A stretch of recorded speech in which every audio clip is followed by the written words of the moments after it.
Dewa Anbe Master mungkin memadat lagi. Tapi bawahannya berkata, Tuanku, orang biadab ini. Perlu bertanya. Bunuh. Orang kuat yang memegang tombak tajam itu marah. Tentu saja, mereka akan membunuh mulutnya jika melakukan hal semacam ini. Tidak mungkin untuk melihat cahaya. Terlebih lagi, penyebab yang jelas dari insiden ini disebabkan oleh orang-orang biadab ini. Bahkan Yang Mulia baru saja membersihkan dewa bawaan Istana Kaisar Ke pada awalnya. Tetapi itu tidak berarti Yang Mulia dapat mentolerir kelompok pencuri dan bandit ini untuk menghasut pasukan surgawinya. Jika Anda tidak membunuh mereka, apakah Anda masih menyimpan orang-orang liar ini satu persatu? Jadi Yang Mulia berteriak. Namun, hari itu, pembangkit tenaga listrik istana baru saja bangun untuk membunuh. Tetapi ragu-ragu ketika dia melihat para dewa di balik topeng di bawah komandonya. Tuanku, orang biadab ini, tampaknya banyak. Melihatnya, ada lusinan kapal dewa, dan ada hampir 100 orang di setiap kapal. Ini hampir puluhan ribu orang liar. Anda tahu, kelompok biadab ini tidak dibantai sesuka hati, seperti binatang buas dari alam surga kaisar. Kota Feng Shui telah melakukan kejahatan selama bertahun-tahun, selama yang menjadi sasaran daging gemuk itu.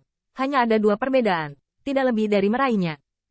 Bahkan pembayaran militer pengadilan surgawi berani merampok, bisa merampok, tapi betapa ganasnya kekuatan kelompok biadab ini. Untuk mengatakan bahwa rahasia pengadilan surgawi mereka, kekuatan mereka jelas merupakan pisau tajam yang mulia, dan caranya cukup kuat. Tetapi satu lawan satu dengan orang biadab, saya khawatir kehilangan lebih banyak dan menang lebih sedikit. Terlebih lagi, kali ini mereka hanya 3.000 orang.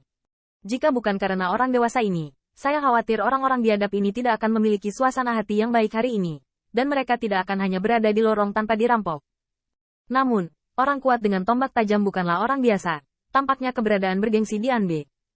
Setelah melihat jumlah Jian Feng Jiuman dan yang lainnya, dia segera membuat keputusan. Anda membersihkan klan Kaisar Ke dan menunggu sampai dewa selesai membunuh orang-orang biadab ini. Detik berikutnya, bayangan gelap menghilang ke angkasa dalam sekejap, dan dalam sekejap, ia bergegas ke alam gelap. Mati. Ledakan. Merasa kengerian tombak tajam itu, Qin Yichen tidak bisa menahan keringat untuk Feng Jiuman, dan baru saja bertemu dengan tergesa-gesa, meskipun biarkan yang pertama tahu bahwa kekuatan Feng Jiuman tidak lemah. Tapi pria tirani yang dikirim oleh pengadilan surgawi ke final benar-benar menakutkan. Feng Jiuman melarikan diri dengan putus asa, meskipun patriark telah menjelaskannya. Tetapi untuk tugas berbahaya seperti itu, di masa depan, tugas yang berbahaya, tentu saja hanya dia yang bisa kompeten. Feng Jiuman dan ribuan orang biadab telah bergegas ke alam gelap. Meskipun alam semesta gelap dan tidak terbatas, cahaya tombak hampir bisa merobek kegelapan dan membunuh segalanya. Saat terbang dengan kecepatan penuh, Feng Jiuman berteriak, mereka semua adalah teman sebaya, dan mereka tidak membicarakan aturan. Tetap di pinggir lapangan dan bertemu satu sama lain di masa depan. Pembangkit tenaga listrik Anbe sangat marah. Jadi siapa yang pergi dengan Anda orang biadab? Tidak perlu melihat. Karena hari ini, kalian semua harus mati. Cahaya tombak menyapu, dan banyak orang buas jatuh dalam sekejap mata. Mereka tahu pentingnya misi ini, dan bahkan ketika mereka keluar dari kota Feng Shui dengan mengendarai perahu datar, mereka tahu bahwa rencananya telah berubah. Klan yang sama itu bertemu dengan penguasa surga. Tapi mereka masih di sini. Rencananya sudah berubah. Tapi mereka tidak bisa berubah. Mata Feng Jiuman memerah. Dan sang patriark mengatakan kepadanya bahwa jika Anda ingin mencapai hal hebat, Anda harus belajar bertahan dan berkorban. Tetapi dia tidak tahan lagi. Neneknya. Kemana kamu main-main? Aku benar-benar takut padamu saat aku jadi kakek. Pada saat yang sama, di tepi alam gelap, meskipun orang kuat dari Anbu pengadilan surgawi pergi untuk memburu angin 9 barbar, 3.000 Anbu yang tersisa sama kuatnya. Ditambah dengan fakta bahwa beberapa tetua klan telah terluka oleh orang kuat barusan, dan dengan kekuatan 3.000 orang kuat Anbe, sebenarnya sulit untuk melakukan serangan balik. Di belakangnya, Xiao Qianzan, agar bisa sejahtera dan kaya, juga bisa dikatakan telah meledak dengan kekuatan tempur yang luar biasa. Pertarungannya masih sengit dan tragis. Pada saat yang sama, di domain gelap, Feng Jiuman berlumuran darah. Dengan tubuh fisiknya, tembakan lain akan kehilangan kekuatan tempurnya, dan tembakan kedua akan membunuhnya. Dan mata suci di balik topeng Anbu Master meledak dengan roh yang masih tersisa. Ribuan orang biadab, seperti ribuan mangsa, tidak ada yang bisa dilepaskan. Tiba-tiba, mata Master Anbu itu bergetar, dan tiba-tiba dia menikam senjatanya secara diagonal, dan di ujung senjatanya, dia memutar dan menusuk tulang. Ledakan. Dalam sekejap, ruang itu terdistorsi, dan penguasa istana hari itu secara alami berpengetahuan luas, dan sekilas, dia mengenali bahwa batang tulang ini disempurnakan oleh tulang dao yang kuat dari levelnya. Bertemu dengan seorang master. Wah, kamu harus memaafkan dan memaafkan. Kenapa repot-repot membunuh seperti ini? Di ujung tongkat tulang, telapak tangan selebar kipas dicengkeram erat, dan setengah ratus pria dengan rambut acak-acakan dan mengenakan sweater linen keluar darinya. Meskipun dia sudah tua, dia masih hidup dan sehat. Selain galak, dia lebih canggih dan mantap. Jika dia berbicara lebih terus terang, dia agung dan kuat.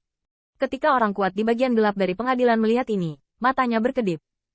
Hari ini, aku belum pernah melihat dan pencuri lainnya, mengerti? Tanda seru. Penatua itu memukuli tongkat tulang sambil tersenyum tulus. Mereka semua adalah teman sebaya, mudah untuk berdiskusi. Sebelum dia menyelesaikan kata-katanya, dia melihat bahwa kulit kepala pengadilan berubah tiba-tiba, dan dia tiba-tiba mengayunkan tombak tajamnya dan menusuk ke ruang lain. Di ruang itu, kapak Xuan Hua dengan panjang 7 kaki keluar. Itu juga seorang lelaki tua buas dengan tampilan yang galak dan ekspresi yang galak. Persetan dengan ibumu.